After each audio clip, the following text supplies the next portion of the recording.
He puts all his time and energy into helping others achieve their dreams and goals, or anything that you deem to be impossible to reach. His own personal life serves as a backdrop to give hope and light to those who feel as if life is not giving them the chances or the outcomes that they deserve. His first two speeches, entitled "Change is Real" and also "If I Can Do It, So Can You," goes to show you that you can reach your goals as long as you're willing to put in the work that it takes to achieve it. And those two prior speeches segue into his third speech tonight, entitled "My Life is My Gift." Please help me welcome Billy Mallory.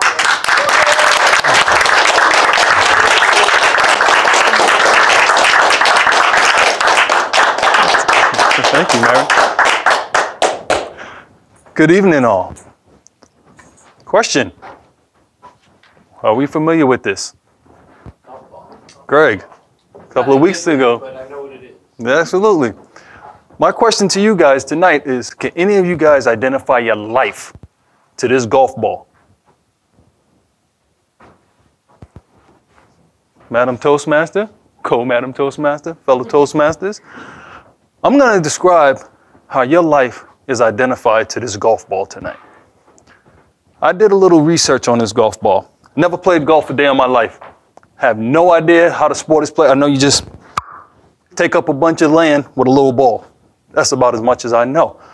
But the evolution of this golf ball was designed way back when.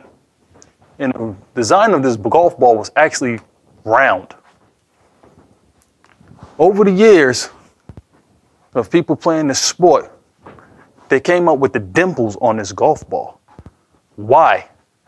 Because they realized after you hit this ball so many times, the distance went further than it was when it was completely round. Our lives identify to this golf ball. Mine does. I've been through so much in my life that I know I'm so much further now than I was when I started. Tonight, before I came here, I left a wake. One of my co-workers last Friday went to bed. He never woke up again. Twin boys, 10 years old. They got divots in their life now. One of our co-Toastmasters, brain aneurysm, was pronounced dead at one point in her life. But she's back with fire. Stronger than probably, I didn't know her before, but I'm sure she's stronger than what she was when she had that aneurysm. She has divots, dimples in her. As I'm speaking, can you guys start to reflect on your life? Do you see what you've done in your life? Do you see your dimples? Because at one point we were smooth, but we all have dimples. We were all given pain. Why were we given pain? It's because we can handle it. You think you can't. Most of us want to curse the sky above because we was given pain. We were put here to handle it. It's always been said that God's never going to give you more than what you can't handle. So when I was given my pain, I drove through it. I thrived through it. I lived through it. I pushed through it.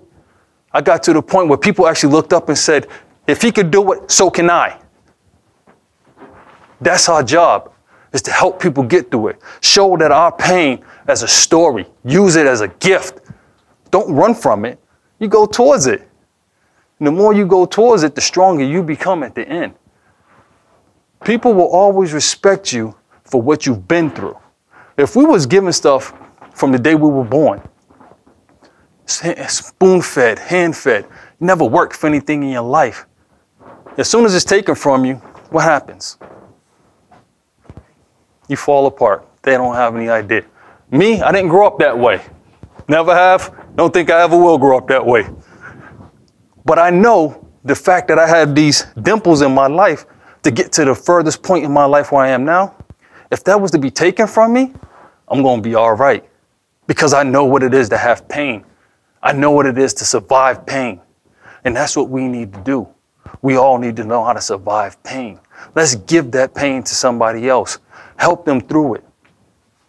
All we need to do is show people who and what we are.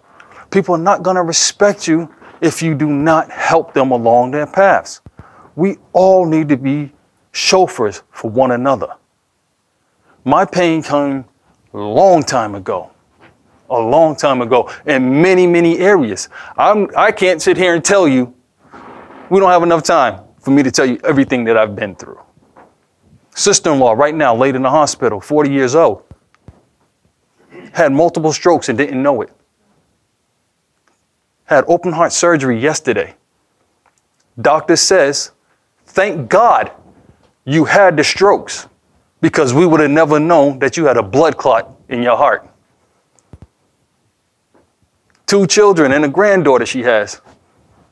That's pain. And as loudmouthed as she is, she'll be back up fighting and, and kicking butts as soon as possible. So her pain was actually drove down to our house, to my wife, her sister. When I had to watch my wife cry, I knew I had to be stronger because I lived through that before. I've had people fall apart. I had people die. I had people come near death. So I knew how to handle it. So what I'm saying is, sometimes your shoulders got to be a little bit stronger, a little bit broader, so you can carry that weight. I would not have been able to carry my wife's weight if I didn't go through it myself. Every time we see somebody going through it, please reach out to them. Pick them up. Let them know that you've been there. And if they see you go through it, they'll go through it with you. They know that you can lead them hand in hand and walk through it. Because pain, believe it or not, is our friend. This is what we was put here for. We was put here to endure pain. We was put here to fight through pain. And we was put here to live. If you can't live through it, there's no sense in living. I'm Bill Mallory, and that is my speech. Toastmasters.